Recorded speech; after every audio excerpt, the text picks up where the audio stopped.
আসসালামু আলাইকুম। আজকে আমরা যে বিষয়টা নিয়ে কথা বলবো সেটা হচ্ছে এসএসসি 2026 ব্যাচের সামনে কিন্তু একদম চলে আসছে।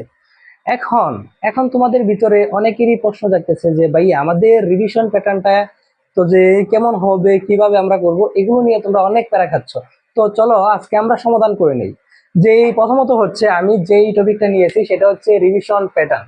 দেখো, এখন হচ্ছে যা পারো তোমরা যা পারো সেটাকে বারবার রিভিশন দাও। এখন এখন আমাদের এসএসসি লেভেলের আমার এবং আমার যে ফ্রেন্ডরা ছিল, ওদের সবচেয়ে যে জিনিসটা বড় সমস্যা হয়েছে যে আমরা একটা বিষয় পারি এটাকে আমরা আর রিপিট করতে চাই না। এটা হচ্ছে আমাদের সবচাইতে বড় সমস্যা। এটাকে কে বলা চলে 1 নাম্বার রিজন। তো এই জিনিসটা কিন্তু করা যাবে না। যে এই জিনিসটা পারো সেটাকে বারবার রিভিশন দাও। এখন তুমি এসএসসি তে পড়ো, ইন্টারমিডিয়েটে পড়ো, আবার অ্যাডমিশনে যাও, সবার ক্ষেত্রে এই একটা জিনিস খুবই খুবই 100% হচ্ছে এটা। এটা তোমার তোমার কার্যকর। এটাকে কিন্তু তুমি কখনোই এই হেলা চোখে দেখতে পারবে না। তো এখন তোমাদের রিভিশন প্যাটার্নটা তোমরা অবশ্যই বুঝতে পারছো যে আমরা হচ্ছে ধরো আমি হচ্ছে যে ফিজিক্সের যে অধ্যায়গুলো আছে ওগুলোর ভিতরে আমি মেনলি 4টা অধ্যায় পারি। এখন হচ্ছে আমি বাকি অধ্যায়গুলো পড়বো। এখন পড়তে গিয়া যে সমস্যাটা হয় যে আমি হচ্ছে তোমার 4টা অধ্যায় তো পারি। এখন যে বাকি যে অধ্যায়গুলো আছে এগুলো পড়তে গিয়া আমার এগুলো আর রিভিশন দেওয়া হয় না। এটা কিন্তু করা যাবে না। যদি তুমি এটা করো তাইলে তোমার কিন্তু যে এই গোল্ডেন কাটা যাবে। তাই তোমাকে আগে হচ্ছে তুমি পড়া স্টার্ট করা, যখন তুমি পড়াটা স্টার্ট করবা তখন যাতে তোমার সেই অধ্যায়গুলো একবার হইলেও দেখা হয়। যদি সেই অধ্যায়গুলো একবার করে দেখতে পারো, দেখো তুমি প্রত্যেকদিন একটা নতুন অধ্যায় পড়তে গিয়া যদি তুমি সেই অধ্যায়ের পেজগুলো আবার উল্টায়া তো দেখো, তার মানে কি তোমার মেমোরিতে কিন্তু সেটা বেশি কাজ করবে। যেটা আমি প্রত্যেক দিন দেখতেছি, একটা পড়া নিউ পড়তে গিয়ে ওটাকে আমি আমি বারবার দেখতেছি। সেটা তোমার তো সূত্র হোক আর যাই হোক, একবার যে তোমার তো মনে আসতেছে যে সেটা কিন্তু তুমি ভুলবা না। তো এখন হচ্ছে যেইটা দেখো, এই যে রিভিশন প্যাটার্ন, এটা হচ্ছে বারবার দেখো, বারবার বারবার পড়ো। এটার বারবার পড়ার বি- এটা বারবার পড়ার বিকল্প কিন্তু নেই। এখন হচ্ছে যেটা যে পারা জিনিস নিয়ে, এটা কিন্তু আমি অলরেডি কি বলে ফেলেছি। দেখো, যে পারা জিনিস তোমাকে বারবার পড়তে হবে। দেখো, আমরা হচ্ছে এক্সামে ভালো রেজাল্ট করতে পারি না, এটার রিজন একটাই, আমাদের পারা জিনিসগুলো নিয়ে আমরা কি করি, পারা জিনিসগুলো আমরা পড়তে আগ্রহী না, আমাদের ভিতরে সেই আগ্রহটা কাজ করে না। কেন? এটার একটা রিজন হচ্ছে একটাই, আমি তো জিনিসটা ভাই পারি।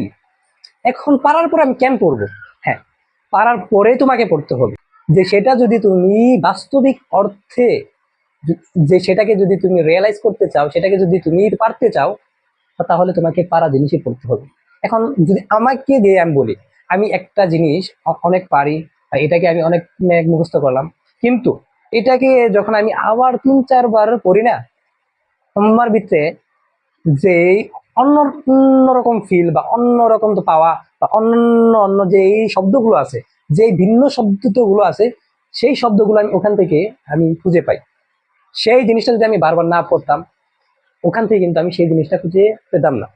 সেটাকে পারার জন্য দেখো, তুমি যদি তো নতুন কিছু ওখান থেকে শিখতে চাও, তাহলে অবশ্যই তোমাকে বারবার পড়তে হবে। সেই জিনিসটা বারবার পড়ার বিকল্প নাই ভাই। দেখো, আমি কিন্তু এই 3-4 মিনিটের ভিতরে আমি একটা কথাই বলতেছি তোমাদের, ভালো রেজাল্ট করার জন্য যেই জিনিসটা পারো সেটাকে তুমি বারবার রিপিট করো। আমি কিন্তু থার্ড যে অপশনটা লিখেছি, যে বর্তমানে কি করবে, same same answer, same answer ভাই। যে জিনিসগুলো তুমি তো পারো সেটাকে আগে রিভিশন দাও, এরপরে নতুন গুলোকে ধীরে ধীরে ধীরে ধীরে পড়ো। তুমি কিন্তু একবারে বাই পারবা না। দেখো, যদি তুমি বাস্তবিক অর্থে চিন্তা করো, দেখো তোমার একটা বইতে যদি 60টা অধ্যায় থাকে, সেই 60টা অধ্যায় ধরো এখান থেকে তুমি 4টা অধ্যায় খুব ভালো করে পারো, খুব ভালো করে তুমি সেটাকে পারো। এখন এই যে যেই 4টা অধ্যায় তুমি পারো, আর বাকি 3টা ধরো তুমি যে পারো না, যে বাকি 3টা তো পারো না, ধরো এই 4টা অধ্যায় রিভিশন দিতে তোমার সময় লাগবে একদিন। যে 4টা অধ্যায় আছে এইটা রিভিশন তোমার একদিনে দেওয়া লাগবে। যে ভাই আমার তো এত বড় অধ্যায়, আমি কি করব, আমার তো পড়া হইতেছে না, এইরকম অজুহাত বাদ দে। এগুলো এগুলো কোনো অজুহাতের ভিতরে পড়ে না। তোমার একটা অধ্যায়ে তুমি তো সব বাই বাই পড়বা না, সব কিছু পড়লে তুমি ভালো রেজাল্ট করতে পারবা না। তোমাকে তোমাকে চোখ কান খোলা রেখে পড়তে হবে। একটা অধ্যায়ে সর্বোচ্চ 4 হইতে 5টা টাইপের থাকে, মানে একটা অধ্যায়ে 4-5টা টাইপের উপরে থাকে না। তুমি সেই 4-5টা টাইপকে রিভিশন দেও। সব তুমি রিভিশন দিয়ে ভাই পারবা না। যদি ভালো রেজাল্ট করতে চাও, তোমাকে যে ফার্স্ট অফ অল কি করা লাগবে, ফার্স্ট অফ অল হচ্ছে পারা জিনিস পারা জিনিস পড়তে হবে। যে ফার্স্ট অফ অল হচ্ছে তোমার পারা জিনিস পড়তে হবে। আর সেকেন্ড হচ্ছে ভাই, যেই টাইপ দেখে পড়তে হবে, কি যে টাইপ দেখে পড়তে হবে, টাইপ দেখে পড়তে হবে। এখন যদি বলো যে ভাই আমি টাইপস কি বুঝি না, আমাদের আমাদের চ্যানেলে যে ম্যাথের ফিজিক্সের এগুলোর কিছু কিছু কিছু জিনিস তোমার আমরা দিয়ে দিছি। তুমি চাইলে সেগুলো দেখে যে একটা অধ্যায়ের কি টাইপস হতে পারে সেগুলো অবশ্যই তুমি বুঝতে পারবা। তোমার তোমার আবারও বলতেছি, ভালো রেজাল্ট করার ক্ষেত্রে তোমার দুইটা জিনিস ফলো করতে হবে।